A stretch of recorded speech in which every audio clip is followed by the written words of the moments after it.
വിഷ്ണു ശാലിനിയുടെ ഇന്നത്തെ എപ്പിസോഡിൽ രാത്രി രാഘവൻ നായർ കിടക്കാൻ നേരം അങ്ങ് ആലോചിച്ച് കിടക്കുന്നത് കണ്ടിട്ട് ഭാമ ചോദിക്കുന്നുണ്ട്, രാഘവേട്ടൻ എന്താണ് ഇത്ര ആലോചിച്ച് കൂട്ടുന്നതെന്ന്. അന്നേരം ഞാൻ നീ പറഞ്ഞ കാര്യങ്ങളൊക്കെ മനസ്സിലിട്ട് ഒന്നുകൂടെ ഓർക്കുകയായിരുന്നു. ശാലിനിയാണ് പ്രീതിക്ക് കൊടുത്ത പായസത്തിലെ വിഷം കലക്കിയതെന്ന് നീ പറഞ്ഞില്ലേ, അത് ആ കുട്ടിക്ക് എന്തുമാത്രം വേദനിച്ച് കാണും. ആ കുഞ്ഞിനെ രക്ഷിക്കാനായിട്ട് ശാലിനി നടത്തിയ ഒറ്റയാൾ പോരാട്ടങ്ങളൊക്കെ നീ അങ്ങ് മറന്നു പോയോ എന്ന് രാഘവൻ നായർ ചോദിക്കുകയാണ്. അന്നേരം പറയുന്നുണ്ട്, സത്യഭാമ പറയുകയാണ്, പക്ഷേ എല്ലാവരും അവളുടെ പക്ഷം ചേർന്നു. പക്ഷേ ഒരു കാര്യം ആരും ശ്രദ്ധിച്ചില്ല, അവളുടെ പക എന്നോടാണ്. ഒരിക്കൽ അമ്പലത്തിൽ വെച്ച് അർജുൻ ഒരു വെഡ്ഡിങ് ആനിവേഴ്സറിക്ക് ഗിഫ്റ്റ് കൊടുക്കുമ്പോൾ ഞാൻ അവളെ തല്ലാനായിട്ട് കൈ ഓങ്ങിയിരുന്നു. അന്നേരം അത് തടുത്ത് ആദ്യമായിട്ടാണ് അവൾ അന്നെൻ്റെ മുന്നിലേക്ക് വന്നത്. അന്ന് മുതൽ അവൾക്ക് എന്നോട് പകയാണ്. പിന്നീട് അവളുടെ വിവാഹമാണെന്ന് അറിഞ്ഞിട്ട് ഞാൻ അവൾക്കൊരു കല്യാണ സാരി സമ്മാനമായിട്ട് കൊടുത്തിരുന്നു. പക്ഷേ ആ സാരിയും ഉടുത്തുകൊണ്ട് തന്നെ പിറ്റേന്ന് വിഷ്ണുവിൻ്റെ കൈയും പിടിച്ച് അവൾ വീട്ടിലേക്ക് കയറി വന്നു. അതും എന്നോടുള്ള പക തീർക്കാൻ വേണ്ടി തന്നെയായിരുന്നു. ഞാൻ അവളെ ഒരിക്കലും വെറുതെ വിടില്ല എന്നൊക്കെ പറഞ്ഞ് ശാലിനിയെക്കുറിച്ചങ്ങ് ദേഷ്യത്തോടു കൂടി രാഘവൻ നായരോട് സംസാരിക്കുകയാണ്. പക്ഷേ പകുതി കേട്ടപ്പോഴേക്കും രാഘവൻ നായർ ഉറങ്ങിക്കഴിഞ്ഞിരുന്നോ. പക്ഷേ രാഘവൻ നായർ ഉറങ്ങിയതൊന്നും അറിയാതെ വീണ്ടും ഭാമ അങ്ങ് ശാലിനിയെക്കുറിച്ച് ദേഷ്യത്തോടെ സംസാരിക്കുകയാണ്. പ്രീതിയുടെ കുഞ്ഞിനെ ഞാൻ സ്വീകരിക്കില്ല എന്ന് കരുതിയാണ് അവൾ ആ കുഞ്ഞിനെ രക്ഷപ്പെടുത്താനായിട്ട് ശ്രമിച്ചത്. അങ്ങനെ ഒരു കാരണം അവൾ ഉണ്ടാക്കിയതാണ്.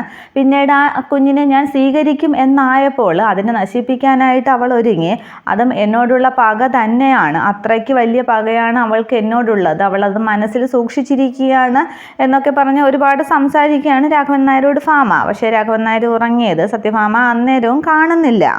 തുടർന്ന് പിന്നീട് രാഘവൻ നായർ ഉറങ്ങിയെന്ന് കാണുന്ന ഭാമ രാഘവേട്ട എന്ന് 1-2 തവണ തട്ടി വിളിക്കുന്നുണ്ട്. ഉറങ്ങിയെന്ന് മനസ്സിലായ ശേഷം തൊഴുത് പ്രാർത്ഥിച്ച് സത്യഭാമയും കിടക്കുകയാണ്. തുടർന്ന് ഭാമ അങ്ങ് ഉറങ്ങിയ ശേഷം രാഘവൻ നായർ കണ്ണ് തുറക്കുകയാണ്. എന്നിട്ട് ഭാമയെ നോക്കി മനസ്സിൽ പറയുകയാണ്, ഞാൻ ഉറങ്ങിയതല്ല ഭാമേ, നിന്നെ ഉണർത്താൻ ആരെക്കൊണ്ടും സാധിക്കില്ല എന്ന് മനസ്സിലാക്കിയ ഞാൻ ഒന്ന് കണ്ണടച്ചതാണെന്ന്. അന്നേരം ശാലിനിയെക്കുറിച്ച് ദോഷം പറയുന്നത് കേൾക്കാൻ ഇഷ്ടമില്ലാഞ്ഞിട്ട് മനഃപൂർവ്വം രാഘവൻ നായർ കണ്ണടച്ച് കിടന്നതാണ്. ഭാമ വിചാരിക്കും രാഘവൻ നായർ ഉറങ്ങിയെന്ന്. അത് രാഘവൻ നായർ വെറുതെ കിടന്നതാണ്. തുടർന്ന് കാണിക്കുന്നത് രാജീവിനെ കാത്തു നിൽക്കുകയാണ് അമ്മയും അമ്മാവനും കൂടി. അന്നേരം രാജീവ് വരുമ്പോൾ കാറിൽ ശാരിക ഇല്ല എന്ന് മനസ്സിലാക്കുന്ന അമ്മാവൻ ഒന്ന് ദീർഘശ്വാസം വിടുകയാണ്. സമാധാനമായി അവളില്ല എന്ന് അമ്മാവൻ പറയുന്നുണ്ട്. തുടർന്ന് നീ വിളിച്ചിട്ട് അവൾ വന്നില്ലേടാ എന്ന് അമ്മാവൻ ചോദിക്കുന്നുണ്ട്. അന്നേരം ഇല്ല എന്ന് രാജീവ് മറുപടി പറയുമ്പോൾ ഭർത്താവ് വന്ന് വിളിക്കുമ്പോൾ എല്ലാ പിണക്കങ്ങളും മറന്ന് കൂടെ ഇറങ്ങി പോകുന്നവരാണ് ഭാര്യമാർ. അങ്ങനെയാണ് കുടുംബത്തിൽ പിറന്ന പെണ്ണുങ്ങൾ എന്ന് അമ്മാവൻ പറയുന്നുണ്ട്. അതങ്ങ് തലകുലുക്കി സമ്മതിച്ച് ആകെ ക്ഷീണിച്ചങ്ങ് അവശനായിട്ട് രാജീവ് അങ്ങ് അകത്തേക്ക് പോകുന്നുണ്ട്.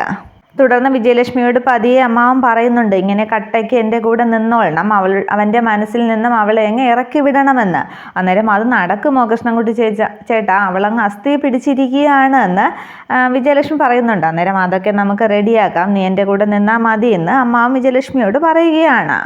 തുടർന്ന് കാണിക്കുന്നത് പ്രീതിയുടെ വീട്ടിലേക്ക് വിഷ്ണു വരികയാണ്. വിഷ്ണു വന്ന് ബെല്ലടിക്കുമ്പോൾ വന്ന് വാതിൽ തുറക്കുന്നത് പ്രീതി തന്നെയാണ്. അന്നേരം വിഷ്ണുവിനെ കണ്ട് പ്രീതി ഒന്ന് വല്ലാതാകുന്നുണ്ട്. അന്നേരം സ്നേഹത്തോടെ മോളേന്ന് വിളിക്കുകയാണ് വിഷ്ണു. തുടർന്ന് പ്രീതി അങ്ങ് തലവഞ്ച് നിൽക്കുമ്പോൾ ഏട്ടനെ അകത്തേക്ക് വരാമോ എന്ന് ചോദിക്കുന്നുണ്ട്. അന്നേരം വിഷ്ണു ഏട്ടൻ വരുമെന്ന് പ്രീതി വിളിക്കുകയാണ്. അത് അത്രേ കാണിക്കുന്നുള്ളൂ. തുടർന്ന് കാണിക്കുന്നത് സത്യഭാമയുടെ വീട്ടിൽ സുസ്മിത മുറ്റത്ത് അങ്ങോട്ടും ഇങ്ങോട്ടും നടന്നങ്ങ് ചിന്തിക്കുകയാണ്. പായസത്തിൽ വിഷം കലർത്തിയത് ശാലിനിയാണെന്ന് പറഞ്ഞ് ഒരുവിധം തടി തപ്പി. ഇനിയിപ്പോൾ ഫോറൻസിക്കാരുടെ റിപ്പോർട്ട് വരുമ്പോൾ എന്താകുമോ എന്നും പറഞ്ഞ് അങ്ങ് വളരെ ഗാഢമായിട്ട് ആലോചിച്ച് നടക്കുന്നുണ്ട്. അന്നേരം ഇതൊക്കെ മുകളിൽ നിന്ന് വലയൊക്കെ അടിക്കുന്ന പൊന്നി ശ്രദ്ധിക്കുന്നുണ്ട്. കാര്യമായിട്ടുള്ള എന്തോ ആലോചനയാണല്ലോ എന്ന് പൊന്നി മനസ്സിൽ പറയുന്നുമുണ്ട്.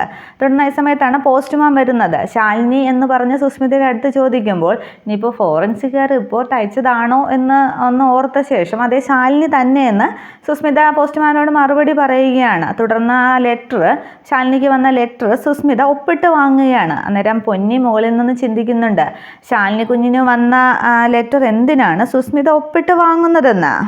അന്നേരം സുസ്മിത ചുറ്റുമൊക്കെ നോക്കുന്നുണ്ട്, ഇനി താൻ ഒപ്പിട്ട് വാങ്ങിയത് ആരെങ്കിലുമൊക്കെ കണ്ടോന്ന്. പക്ഷേ മുകളിൽ നിൽക്കുന്ന പൊന്നിയെ സുസ്മിത കാണുന്നില്ല. തുടർന്ന് അത് പൊട്ടിക്കുന്ന സുസ്മിത ശാലിനിക്ക് UPSCയിൽ നിന്നുള്ള കളക്ടർ ആകാനുള്ള ഇൻ്റർവ്യൂവിനുള്ള ലെറ്ററാണ് അതെന്ന് സുസ്മിതയ്ക്ക് മനസ്സിലാകുന്നുണ്ട്. ഇപ്പോഴേ അവളെ സഹിക്കാൻ വയ്യ, ഇനിയിപ്പോൾ കളക്ടറും കൂടി ആയാൽ പിന്നെ പറയണ്ടല്ലോ, ആ സ്വപ്നം ഞാനങ്ങ് കീറുകയാണ് എന്ന് പറഞ്ഞ് ആ ലെറ്റർ രണ്ട് മൂന്ന് കഷ്ണങ്ങളായിട്ട് കീറി അവിടെ തന്നെ ചുരുട്ടിക്കൂട്ടി ഇടുകയാണ്. തുടർന്ന് കവറും ചുരുട്ടിക്കൂട്ടി അവിടെ തന്നെ ഇടുന്നുണ്ട്. ഇതെല്ലാം മുകളിൽ നിന്ന് പൊന്നി കാണുന്നുണ്ട്. ശാലിനിക്കുള്ള ലെറ്റർ എന്തിനാ ഇവൾ പൊട്ടിച്ച് വായിക്കുന്നത്? തുടർന്ന് അത് കീറിക്കളയുമ്പോൾ അയ്യോ അത് കീറിക്കളഞ്ഞല്ലോ എന്നൊക്കെ പൊന്നി അവിടെ നിന്ന് വേവലാതിപ്പെടുന്നുണ്ട്. തുടർന്ന് സുസ്മിത അങ്ങ് അകത്തേക്ക് കയറി പോകുമ്പോൾ പൊന്നി മുകളിൽ നിന്ന് സുസ്മിത കീറിയിട്ട ആ പേപ്പർ കഷ്ണങ്ങളൊക്കെ മുകളിൽ നിന്ന് ശ്രദ്ധിച്ചിട്ട് താഴേക്ക് ഇറങ്ങി വരുന്നുണ്ട്.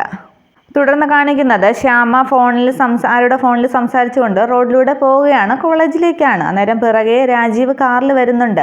അന്നേരം ശ്യാമ കോളേജിലേക്കല്ലേ, വകേറ് ഞാൻ കൊണ്ടുവിടാമെന്ന് പറയുന്നുണ്ട്. അന്നേരം ഫോൺ കട്ട് ചെയ്ത ശേഷം ഇല്ല സാറ് ഞാൻ നടന്നോളാം എന്ന് പറഞ്ഞ് ശ്യാമ അങ്ങ് മുന്നോട്ട് നടക്കാൻ പോകുമ്പോൾ ഇല്ല ശ്യാമ ഒന്ന് നിന്നേന്നും പറഞ്ഞ് രാജീവ് വണ്ടി നിർത്തി കാറിൽ നിന്ന് ഇറങ്ങുന്നുണ്ട്. തുടർന്ന് രാജീവ് ചോദിക്കുന്നുണ്ട് ശ്യാമയ്ക്ക് എന്താ വഴിയിൽ എവിടെയെങ്കിലും ഇറങ്ങാനുണ്ടോ, കൂടെ ഞാനും ഇറങ്ങാമെന്ന് പറയുന്നുണ്ട്. അന്നേരം സാറിന് എന്താ പ്രശ്നം, ഇപ്പോൾ എന്താ വേണ്ടതെന്നൊക്കെ ഒരിഷ്ടമില്ലാത്ത രീതിയിൽ ശ്യാമ ചോദിക്കുന്നുണ്ട്. അന്നേരം ഒരുവിധം കോളേജിലെ എല്ലാ കുട്ടികളുടെയും സ്വഭാവമൊക്കെ എനിക്കറിയാം, പക്ഷേ ശ്യാമയെ ഞാൻ കുറച്ച് ദിവസമായിട്ട് ശ്രദ്ധിക്കുന്നു. 3:30 ക്ലാസ് വിടുന്ന ശ്യാമ 7-7:30 മണിക്കാണ് വീട്ടിലെത്തുന്നത്. പിന്നെ ഒരു ആക്സിഡൻറ്റ് കഥയും കൂട്ടിരിപ്പ് കഥയും ഒക്കെ ശാരദാമ്മ പറഞ്ഞ് ഞാൻ കേട്ടു. അതിലൊക്കെ എന്ത് സത്യാവസ്ഥയാണുള്ളത്? അതൊക്കെ വീട്ടിൽ ചെല്ലുന്നതും കോളേജിൽ അത്ര സ്വഭാവം ശരിയല്ലാത്ത പയ്യന്മാരുടെ ബൈക്കിലൊക്കെ അല്ലേ വീട്ടിലെത്തുന്നത്, എന്തൊക്കെയാണ് എന്നൊക്കെ രാജീവ് തിരക്കുകയാണ്. അന്നേരം ഒട്ടും ഇഷ്ടമില്ലാതെ അങ്ങ് മുഖം അങ്ങോട്ടും ഇങ്ങോട്ടുമൊക്കെ തിരിച്ച് രാജീവിന് മറുപടി പറയുകയാണ്. സാറെന്താ എന്നെ ബ്ലാക്ക് മെയിൽ ചെയ്യുകയാണോ? സാറിൻ്റെ വല്യേച്ചിയെ കല്യാണം കഴിച്ചു എന്ന് കരുതി എൻ്റെ മൊത്തത്തിലുള്ള ചുമതലകളൊന്നും ഏറ്റെടുക്കേണ്ട ആവശ്യമില്ല, അതെനിക്കൊരു ശിക്ഷയാകരുത് എന്ന് ശ്യാമ പറയുകയാണ്.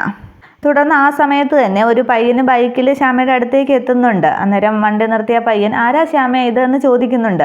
അന്നേരം രാജീവിനെ ഒന്ന് നോക്കിയിട്ട് എനിക്കറിയില്ല, എന്നോട് വഴി ചോദിച്ചതാണ് എന്ന് ശ്യാമ അങ്ങ് കൂളായിട്ട് പറയുന്നുണ്ട്. അന്നേരം രാജീവ് ഒന്ന് അന്തം വിടുന്നുണ്ട്. തുടർന്ന് എങ്കിൽ കയറുന്ന ആ പയ്യൻ പറയുമ്പോൾ ബൈക്കിൻ്റെ പിന്നിലേക്ക് ശ്യാമ കയറുന്നുണ്ട്. തുടർന്ന് പിടിച്ചിരുന്നോളണേന്ന് ആ പയ്യൻ പറയുമ്പോൾ രാജീവ് കാണാൻ വേണ്ടി തന്നെ ആ പയ്യൻ്റെ തോളിലങ്ങ് ഇറുക്കി പിടിക്കുന്നുണ്ട്. അതിനുശേഷം ആ പയ്യൻ വണ്ടി എടുത്ത് പോകുമ്പോൾ വണ്ടി മുന്നോട്ട് പോകുമ്പോഴും ശ്യാമയങ്ങ് ദേഷ്യത്തോടു കൂടി രാജീവിനെ നോക്കുന്നുണ്ട്. ഇതൊക്കെ കാണുന്ന രാജീവ് ശ്യാമയുടെ സ്വഭാവത്തിന് എന്താ ഇത്ര മാറ്റം, എന്താ ഇവർക്ക് ഈ കുട്ടിക്ക് സംഭവിച്ചത് എന്നൊക്കെ ചിന്തിച്ച് കുറേ നേരം റോഡരികിൽ തന്നെ നിൽക്കുന്നുണ്ട്. തുടർന്ന് കാണിക്കുന്നത് കുടുംബശ്രീ ഹോട്ടലിൽ എന്തോ പായസം ഉണ്ടാക്കുകയാണ് ശാരിക. അന്നേരം ഇത് കണ്ടുകൊണ്ട് വരുന്ന ശാരദാമ്മയ്ക്ക് ആകെ ദേഷ്യം വരുന്നുണ്ട്. ശാന്തേന്ന് ഉറക്കെ വിളിക്കുകയാണ്. അന്നേരം പാത്രം കഴുകിക്കൊണ്ടിരുന്ന ശാന്ത വരുന്നുണ്ട്, എന്താ ശാരദാമ്മയെന്നും പറഞ്ഞ്. അന്നേരം നിന്നെ പോലെ ഒരുത്തിയെ കൂടി ഞാനിവിടെ ജോലിക്ക് വെച്ചിട്ടുണ്ടല്ലോ, 2 പേർക്ക് ചെയ്യാവുന്ന ജോലിയൊന്നും ഇവിടെ ഇല്ല, എന്നാലും 2 കുടുംബങ്ങൾ കഴിഞ്ഞു പോട്ടെ എന്ന് കരുതിയാണ് ഞാൻ നിങ്ങളെയൊക്കെ വച്ചിരിക്കുന്നത്. പിന്നെ ഇവിടെ പായസം സ്പെഷ്യലും ഒക്കെ ഉണ്ടാക്കി വേറെ പലരും ഇവിടെ പറ്റിക്കൂടാമെന്ന് കരുതണ്ട എന്നൊക്കെ പറഞ്ഞ് ശാന്തയങ്ങ് ഒരുപാട് വഴക്ക് പറയുന്നുണ്ട്.